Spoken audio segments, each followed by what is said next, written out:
Território de Montana. Final da primavera de 1879. O vento cortava com força através da bacia de Judith, lançando poeira contra as janelas de uma pequena casa de fazenda onde Isaiah King, de 31 anos, estava de pé com a palma da mão pressionada contra o vidro. A diligência estava atrasada. De novo. Ele semicerrava os olhos, olhando para a estrada de terra que se torcia em direção a leste, rumo a Fort Benton, com o coração batendo mais forte do que gostaria de admitir. Seus filhos, Hamilton e Hayes, estavam lá fora, correndo um atrás do outro ao redor do curral, rindo alto o suficiente para que o som vencesse o vento. Eles não faziam ideia. Dentro da casa, o polegar de Isaiah deslizava distraído sobre a borda de uma carta dobrada no bolso. Sua caligrafia, rústica e irregular, tinha viajado até Ohio e, de algum modo, retornado com uma resposta, de uma mulher estranha, uma mulher que havia concordado em se casar com ele sem nunca tê-lo visto. Ele não queria fazer isso. Passou semanas olhando para o anúncio no jornal, achando que era para outros homens, homens solitários, desesperados. Mas então sua esposa morreu no último inverno. A pneumonia a levou em menos de uma semana. Ele a enterrou sob o chão congelado enquanto os meninos choravam ao lado do túmulo. Desde então, o rancho ficou em silêncio. Os garotos eram jovens demais para entender por que a mãe não voltaria. E Isaiah trabalhava até as mãos sangrarem, apenas para manter algo que parecesse normal para eles. Mas ele sabia que não podia ser pai e mãe por muito tempo. Então, escreveu uma carta, implorando por alguém gentil, paciente, alguém que pudesse criar dois meninos meio selvagens com uma mão suave e um coração firme. E ela disse sim. A diligência surgiu no horizonte, levantando uma nuvem de poeira atrás de si. Isaiah saiu para o alpendre, o coração agora martelando forte. Limpou as mãos nas calças e endireitou os ombros quando o veículo parou com um rangido. O cocheiro desceu e abriu a porta. Ela apareceu. Era pequena, não exatamente delicada, mas magra, de um jeito que a fazia parecer mais jovem do que provavelmente era. O cabelo castanho estava preso de forma simples, o vestido era liso, gasto pela viagem. Ela segurava a alça de uma mala de tecido tão firme que os nós dos dedos estavam brancos. Ela levantou o olhar. Os olhos, avelã e suaves, encontraram os dele, cheios de nervosismo. Ela não sorriu. Apenas parou no último degrau, como se não tivesse certeza de que as pernas a levariam adiante. Isaiah se moveu primeiro. Atravessou a terra rapidamente, as botas rangendo na brita seca, e parou diante dela. Você deve ser o dela, disse, com voz baixa e cuidadosa. Ela assentiu uma vez. Sim. Odella Jennings.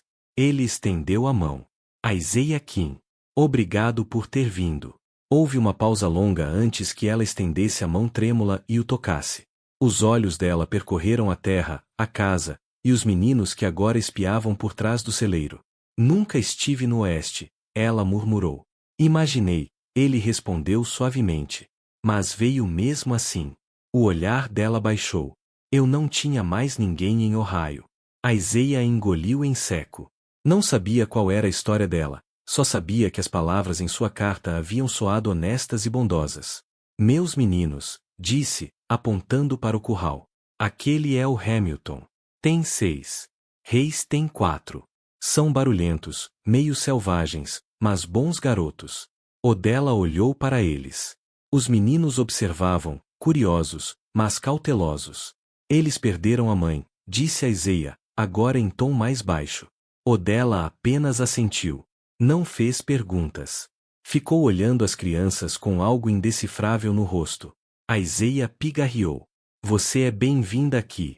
Podemos ir com calma, se precisar. Ela olhou novamente, e algo em seus olhos mudou. Não era medo, mas algo próximo disso. Como se ela se segurasse para não desabar. Farei o meu melhor, disse. É tudo o que peço, respondeu ele. Ele estendeu a mão para pegar a mala. Ela hesitou, depois soltou. Ele a levou para dentro, e ela o seguiu. Os meninos vieram atrás, cochichando. A casa estava limpa, mas silenciosa. A cozinha ainda cheirava levemente ao ensopado que ele havia preparado naquela manhã. Odella ficou parada na entrada, observando o chão de tábuas, a lareira de pedra, o sofá gasto e a pequena mesa onde os meninos faziam as refeições. Preparei um quarto para você, disse a Isaiah, apontando o corredor. É seu. Pode se instalar, sem pressa. Não precisamos falar de casamento hoje, nem amanhã. Ela se virou para ele. Mas o Senhor pediu uma esposa. Pedi ajuda, ele respondeu. O casamento pode vir depois. Se você quiser. Os olhos dela não se desviaram. E se eu não quiser, ainda assim terá um teto, e os meninos terão alguém que se importe. Ela o encarou por um longo momento. Depois falou baixo. Não é o que a maioria dos homens diria. Aiseia passou a mão pelos cabelos. Eu não sou a maioria dos homens. Os ombros de Odela relaxaram um pouco. Então ela virou e foi pelo corredor. Naquela noite, ela ajudou a colocar os meninos na cama. Leu uma história com voz calma, embora suas mãos tremessem segurando o livro. Aiseia observava da porta, o modo como os meninos se encostavam nela sem hesitar. Quando ela fechou o livro e se virou para sair, Hamilton sussurrou. Você cheira a flores.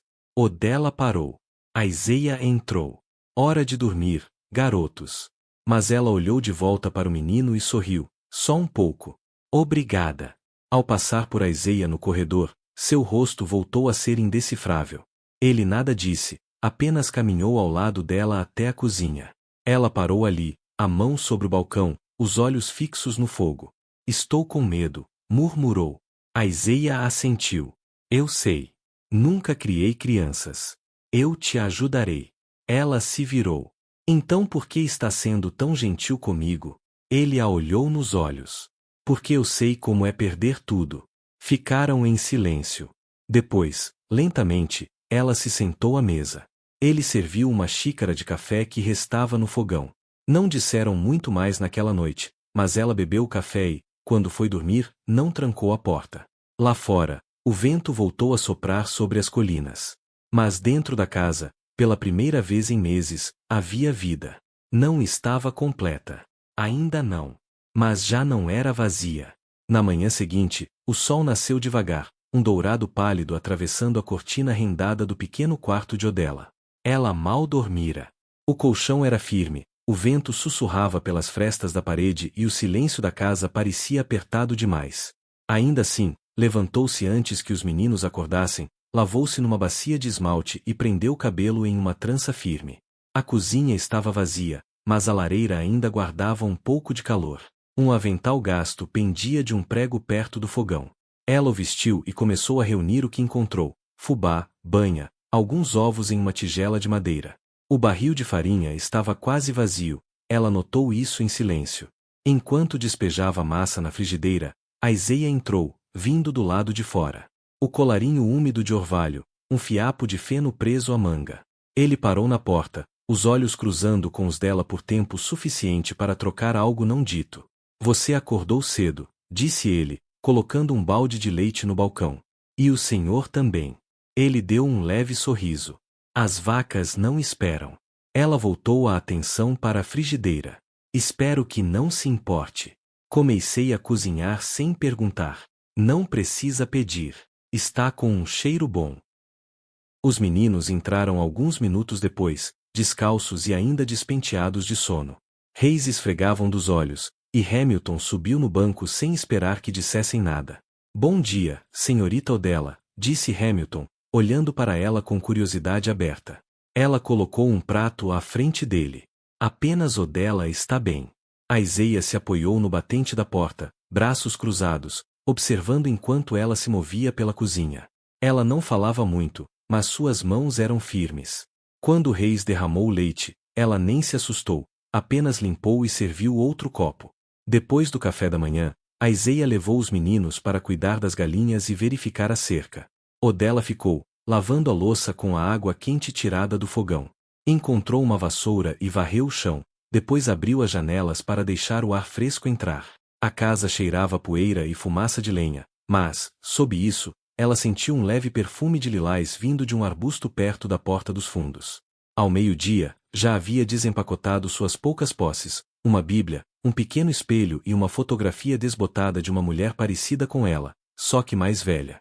Colocou-a sobre o criado mudo e sentou-se na beira da cama, as mãos cruzadas no colo. Um toque no batente da porta a fez sobressaltar. Pode me ajudar com uma coisa? Perguntou a Iseia. Ele estava com um rolo de corda numa mão e um par de luvas na outra. Ela o seguiu até o celeiro, onde uma pilha de lenha precisava ser organizada. Ele mostrou o tamanho que queria para o fogão e começou a rachar os touros maiores com golpes firmes e precisos. Ela empilhava enquanto ele trabalhava. Nunca morei em um lugar com tanto céu, ela disse após um tempo. A gente se acostuma. Faz a gente se sentir pequeno. O machado dele parou no ar por um instante. Às vezes, isso não é ruim. Ela não respondeu, apenas continuou empilhando. O ritmo daquilo acalmava algo dentro dela. Lá em Dayton, eu trabalhava numa loja de linho, ela disse após um longo silêncio. As janelas davam para a rua. Eu via as pessoas indo e vindo o dia todo. Nunca pensei que sentiria falta disso. E sente agora? Perguntou ele. Não do barulho, só de saber onde eu me encaixava. A Iseia apoiou o machado no chão. Você não precisa saber onde se encaixa ainda. Acabou de chegar. Ela olhou para a pilha que haviam feito juntos. Suponho que é verdade. Naquela noite, depois do jantar, os meninos sentaram-se no chão brincando com animais de madeira esculpidos, enquanto a Iseia consertava um arreio na mesa. Odella costurava uma das camisas de Hamilton, a agulha se movendo em pontos pequenos e cuidadosos. Você é boa com letras? Perguntou a Iseia, sem levantar os olhos. Sei ler e escrever, respondeu ela. Ótimo! Os meninos vão precisar de ensino quando chegar outono. Eu só sei ensinar a contar o gado e ler as marcas. Ela assentiu. Posso ajudar com isso. Ele fez um leve som de aprovação. Mais tarde, quando os meninos já dormiam e a casa ficou em silêncio outra vez, Odella ficou à janela do quarto, olhando as estrelas surgirem sobre as colinas. Ainda não se sentia em casa. Mas não havia havido palavras duras, nem silêncios frios, apenas mãos firmes e tarefas divididas. Quando se virou da janela, encontrou um pequeno embrulho sobre a cama. Envolto em pano marrom, havia um pedaço de sabão de lavanda. Não havia bilhete, mas ela sabia quem o deixará. A primavera deu lugar ao início do verão lentamente, com o verde subindo pelos campos e o som dos sapos ecoando ao entardecer perto do riacho. A terra amoleceu e, com ela, algo começou a mudar entre Odella e a Iseia, não dito, mas presente. Como o calor que permanece depois que o fogo se apaga. Odella passou a caminhar pela cerca tarde, com um cesto de vime no braço, colhendo ervas silvestres e pequenas frutas. Encontrou um pé de cereja brava perto do pasto oeste e trouxe o suficiente para fazer xarope. A Iseia não perguntou o que ela planejava fazer. Apenas afiou a faca dela e deixou uma chaleira no fogão. Uma noite, enquanto os meninos ainda tentavam capturar gafanhotos em potes, a Iseia entrou, batendo a poeira das mangas. Ruti quer te conhecer, disse ele, colocando um embrulho na mesa. Odella olhou do lavatório onde enxaguava frascos. Quem é Ruti? Vizinha lá perto do riacho Flatville. Era amiga da... Ele parou por um instante, da minha esposa. Odella secou as mãos devagar. Não quero pisar onde não pertenço. Não está, disse ele. Ruti é boa gente. Um pouco curiosa, mas sem maldade. Odella assentiu uma vez. Contou a ela por que eu vim. A Iseia sentou-se à frente dela.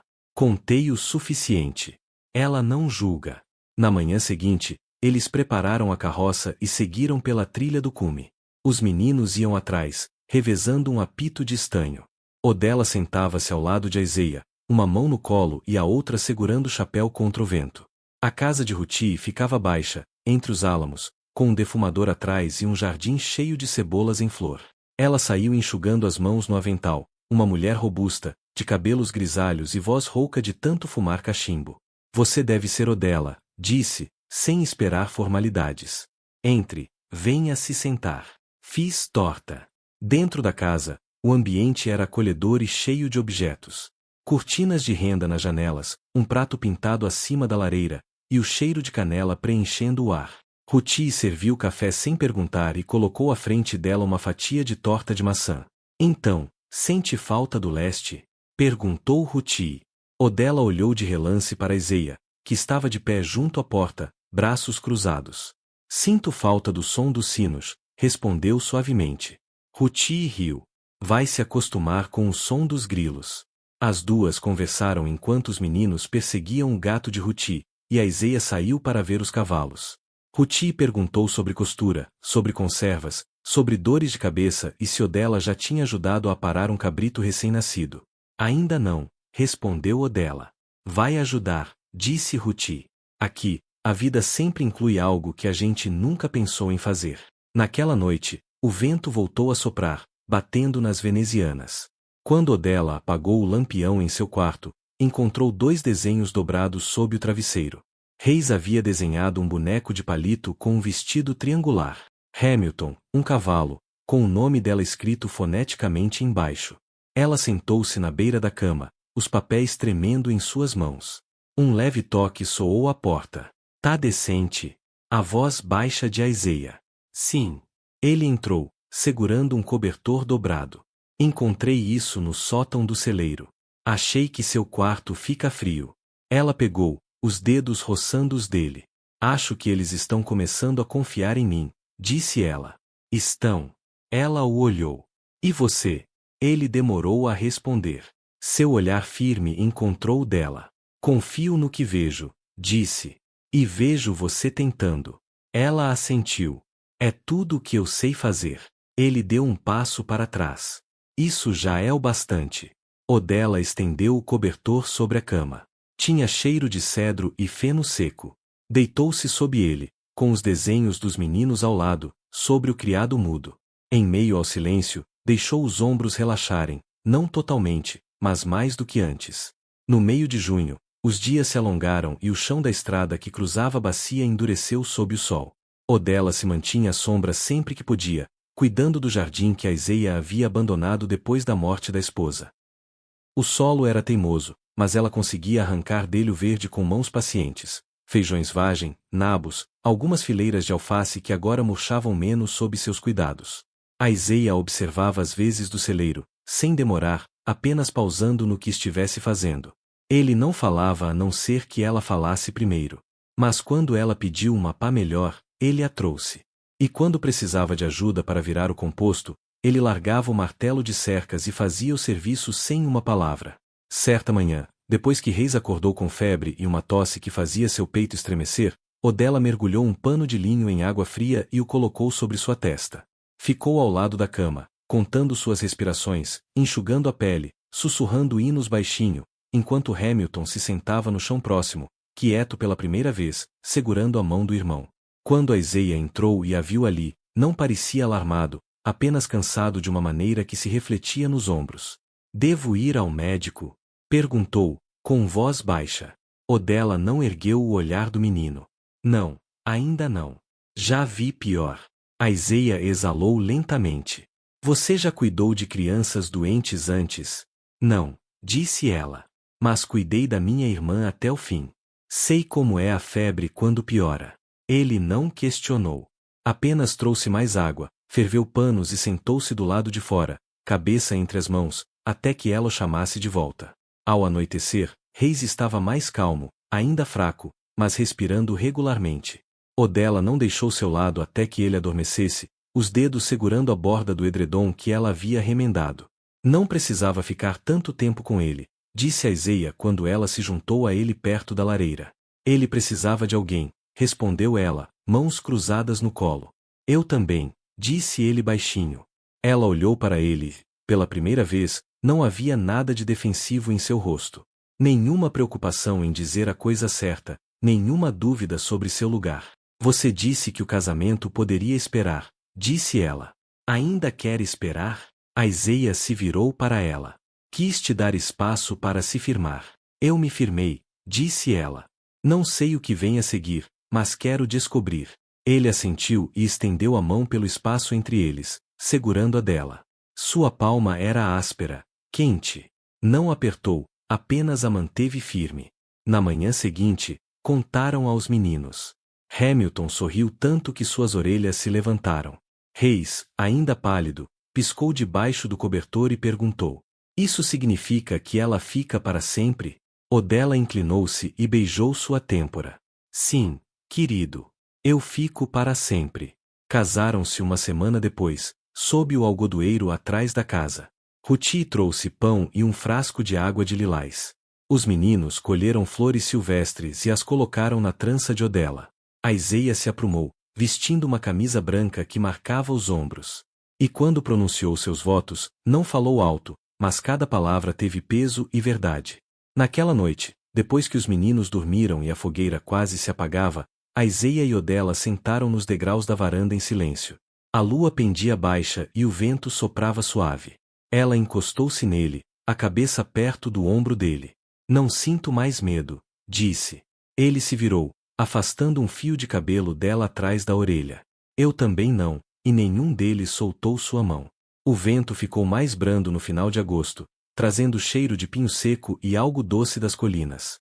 O telhado do celeiro estava consertado, a adega de raiz cheia de frascos que Odela havia fervido e lacrado com suas próprias mãos, e os meninos já a chamavam de mãe sem que precisassem ser instruídos. Aiseia voltará a levantar-se antes do sol, mas não mais para escapar da dor. Caminhava pelo pasto com passo firme e silencioso, botas deixando leves marcas na poeira, esperando o céu se abrir com a luz. Naquela manhã, entrou com uma carta presa em um punho, o papel úmido de suor da palma da mão. Odela estava sentada à mesa da cozinha, ensinando Hamilton a tricotar uma carreira numa lã irregular como uma serpente. Reis estava embaixo da mesa, cantando baixinho para si mesmo e empilhando pedras planas em pequenos montes. Aiseia entregou a carta sem uma palavra. A caligrafia na frente era estranha, linhas apertadas e inclinadas. Ela abriu com cuidado, os olhos percorrendo a página. Meu tio faleceu, ela disse depois de um momento. Aquele que me criou depois que meu pai morreu. Ele deixou um pouco de terra no condado de Ross para mim. Nada demais. Apenas alguns acres e uma casa perto do canal. Aiseia puxou uma cadeira e sentou-se ao lado dela. Quer voltar lá? Ela ergueu o olhar e balançou a cabeça lentamente.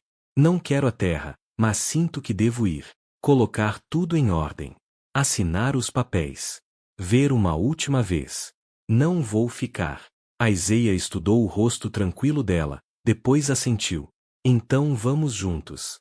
Você é minha esposa, disse simplesmente. E esses meninos agora são nossos. Eles não ficam para trás. Demorou 2 semanas para organizar a viagem. Ruti concordou em cuidar do gado, e Aiseia trocou 2 novilhas por passagem de trem saindo de Lina. Os meninos nunca tinham visto um trem antes. Hamilton quase perdeu a voz, gritando a cada apito, e Reis pressionou o rosto contra o vidro durante metade da viagem. A terra no condado de Ross era menor do que Odela lembrava. A casa estava caída nos cantos, o jardim havia se perdido entre as ervas daninhas. A vizinha trouxe um pote de picles e disse que seu tio não falava muito há anos. Odela caminhou pelos cômodos uma vez, tocando o batente da porta onde sua altura tinha sido marcada a lápis quando tinha 12 anos. Eles assinaram os papéis no cartório. Aiseia disse pouco, apenas ficou atrás dela, uma mão apoiada levemente em suas costas. Quando terminou, ela deu a casa para a filha da vizinha, que havia acabado de se casar e estava grávida. Ele se sentava naquela sala da frente todas as noites, disse a mulher, limpando o avental com uma mão. Não falava, apenas olhava para o oeste. Odela agradeceu, depois se virou para Aiseia. Acho que ele sentia a falta do horizonte. Eles retornaram a Montana no início de setembro, com as folhas começando a amarelar. Os meninos correram para casa assim que a viram, gritando com as galinhas como se tivessem ficado fora por um ano. Ruti manteve tudo em ordem, embora tenha deixado um bilhete dizendo que uma das vacas havia quebrado uma tábua do curral de novo, e Aiseia precisaria consertar antes da neve. Naquela noite, depois que os meninos dormiram e o último desempacotamento foi concluído, Odela ficou junto à janela, olhando para a terra que se tornará sua por escolha. Pensei que voltar me faria sentir algo, disse suavemente. Aiseia passou o polegar pela curva do ombro dela. E sentiu. Ela se virou para ele. Me fez ter certeza de que nunca mais vou deixar este lugar. Ele não respondeu com palavras. Apenas se aproximou, deslizando a mão atrás do pescoço dela, puxando-a para um beijo silencioso, mas profundo, como a primeira respiração depois que uma tempestade passa. Dormiram naquela noite com as janelas abertas, o ar fresco sobre os cobertores, a mão dela repousando sobre o coração dele. Com a primeira geada, os meninos já começaram as lições à mesa todas as manhãs. Odela lhes ensinava as letras com paciência constante, e Aiseia participava sempre que podia, lendo em voz alta de um volume gasto de poesia que Hamilton insistia ser chato, embora sempre ouvisse até o fim. Aiseia construiu um banco sob o algodoeiro onde se casaram. Todo domingo, sentavam ali após o jantar. Os meninos se espalhavam na grama por perto, a cabeça de Odella repousando no ombro de Aiseia. Ele sussurrou uma noite. Nunca pensei que voltaria a me sentir completo. Ela entrelaçou os dedos nos dele e disse: às vezes só é preciso uma segunda estação. Nunca mais falaram sobre solidão. Não havia necessidade. E quando a primavera voltou, o jardim floresceu mais rico do que antes. O cachecol de Hamilton foi terminado, torto, mas quente, e Reis aprendeu a amarrar suas próprias botas. Aiseia esculpiu um berço para o bebê que Odella carregava, uma menina, segundo Ruti, pelo jeito como ela carregava. Chamaram-na Margarete, sem homenagear ninguém em particular, apenas porque parecia um nome que pertencia. A casa ficou mais animada, cheia, mas nunca apressada. Cada dia seguia o ritmo das mãos trabalhando, do pão crescendo, das cercas sendo consertadas e das promessas cumpridas. E em cada silêncio entre essas coisas, o amor vivia. Não alto, não extravagante, apenas ali, sempre ali.